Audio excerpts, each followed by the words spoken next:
So moving on, we're going to talk about the two classic cases of patterns we see in people's poor posture, meaning that things are not aligned straight. So we have something called the upper cross syndrome and lower cross syndrome that was coined by Dr. Yanda. So upper cross syndrome, characteristic of upper cross syndrome, if you were to look from the side, it's easier to see. So if you were to stand from the side, what you'll notice is a forward head posture.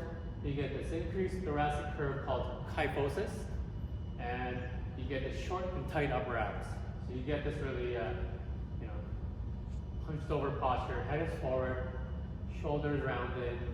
You've got this depressed sternum. You've got the shortening of the upper abs. So where is it weak and where is it tight?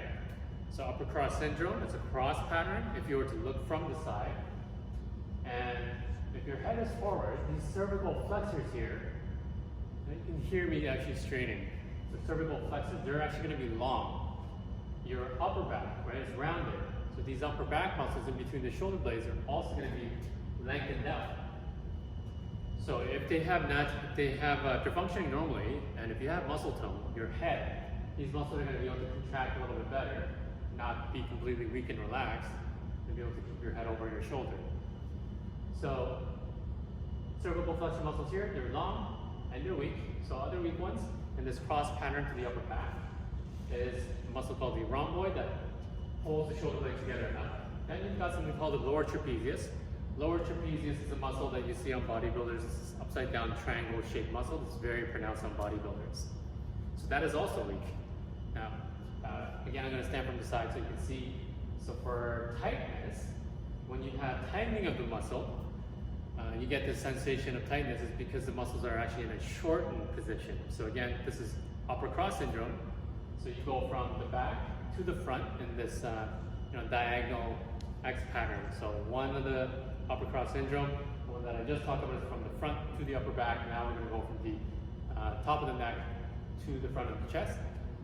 So when you have this forward head posture, I don't know if you can see here, if my forward head posture is here like this, I'm going to fall over. So what I do is my head goes forward and then I have to crank my head back. So these muscles called on the suboccipitals, occipital ridge is here.